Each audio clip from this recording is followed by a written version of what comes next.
એક યુવતી કે જેના મોતને લઈને ઉઠી રહી છે કેટલાક લોકો વિરુદ્ધ આંગળી. યુવતીના મોતને લઈને ઉઠી રહ્યા છે અનેક સવાલો કે આખરે તેની હત્યા કરાઈ છે કે તેને આત્મહત્યા કરી છે. ત્યારે મૃતક મહિલાને ન્યાય મળે તે હેતુસર સ્થાનિકો કરી રહ્યા છે ઉગ્ર માંગ. જોઈએ શું છે આખો મામલો અને કોની વિરુદ્ધ ચીંધવામાં આવી છે આંગળી.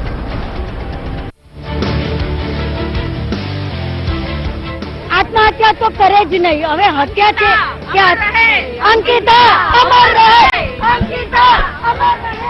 ના કોઈ મહિલા સૈનિક શહીદ થઈ છે, પરંતુ આ અમર રહેના નારા મૃતક મહિલાના સપોર્ટમાં લગાવવામાં આવી રહ્યા હોવાનું પણ લોકોનું કહેવું છે.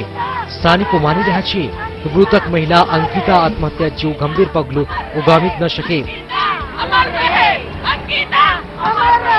ઘટના મુંબઈના ઘાટકોપરની કામાલેનની દીપાલય સોસાયટીની છે કે જ્યાં દિવાળીના દિવસે સવારે અંકિતા નામની યુવતીએ ચોથા માળે આવેલા ફ્લેટમાં પંખા પર લટકી આત્મહત્યા કરી દીધી.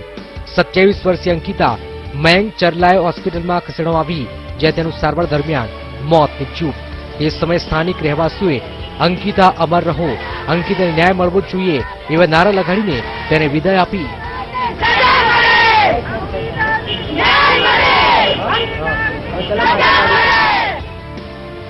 અંકિતાના મૃત્યુના સમાચાર ફેલાતા જ ઘાટકોપરના કચ્છી અને ગુજરાતી સમાજમાં હલચલ મચી ગઈ.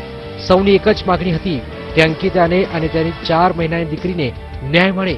અંકિતાના મોટા ભાઈ હિરેન, ભાભી દિવ્યા અને પિતા અમરશી ફરિયા સહિત બધાની એક જ માગણી હતી કે અંકિતાને શારીરિક અને માનસિક ત્રાસ આપનાર વ્યક્તિઓને પોલીસ તરત જ ધરપકડ કરે. એને ટોર્ચરિંગના કારણે એને આવું પગલું લીધું છે, પણ હજી વિશ્વાસ નથી થતું કે આવું પગલું લઈ શકે અને ન જ લે. મારી બેન આટલી સ્ટ્રોંગ હતી એ તો ન જ લે. અને 4 મહિના પછી હજી 28 તારીખના શુક્રવારના સાંજના 6 વાગે કાંઈક એનો આણો વાળ્યો.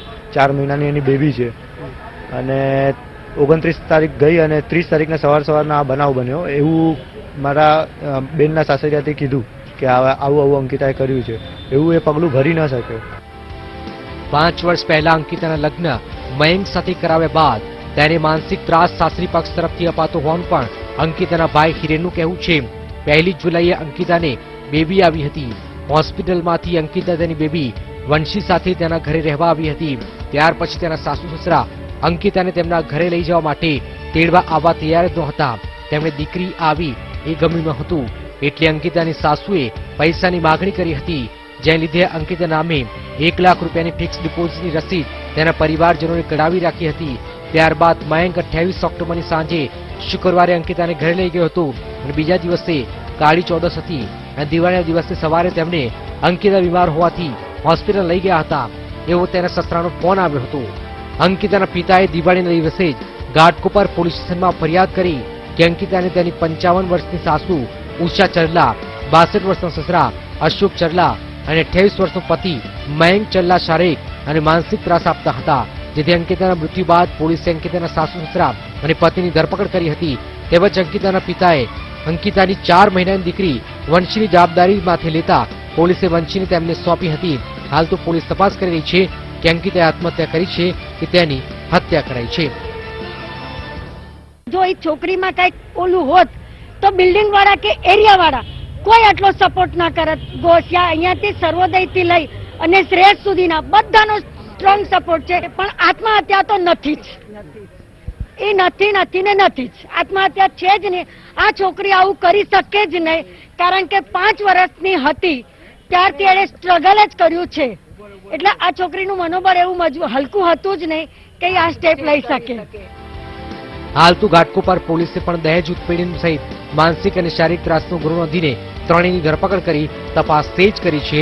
પણ ઘાટકોપર જેવા ગુજરાતીઓના વિસ્તારમાં લૈંગિક ભેદભાવનો કિસ્સો જોવા મળે હોવાની બાતમી મુખ્યપ્રધાન દેવેન્દ્ર ફડણવીસને મળતા જ તેમણે પોલીસના ઉચ્ચ અધિકારીઓને આ બનાવ પર નજર રાખવાની સૂચના આપી. તેમજ સંપૂર્ણ કેસની માહિતી તેમને મળવી જોઈએ એવો આદેશ પણ આપ્યો છે. ત્યારે તપાસ બાદ જ સ્પષ્ટ થશે કે ઘાટકોપરમાં એક બાળકીના જન્મ બાદ થયેલી આ ઘટનામાં તેની માતા અંકિતાની હત્યા કરાઈ છે કે તેણે આત્મહત્યા કરી છે.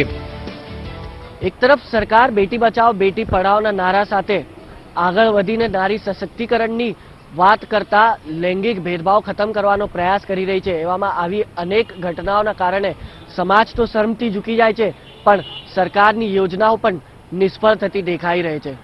હવે સમાજમાં ચાલતો આ લૈંગિક ભેદભાવ શું ક્યારેક ખતમ થશે કે નહીં એ તો આવનારો સમય જ બતાવશે. મુંબઈથી કેમેરા પર્સન નાગનાથ શિંદે સાથે મીટલાની, ETV ન્યૂઝ.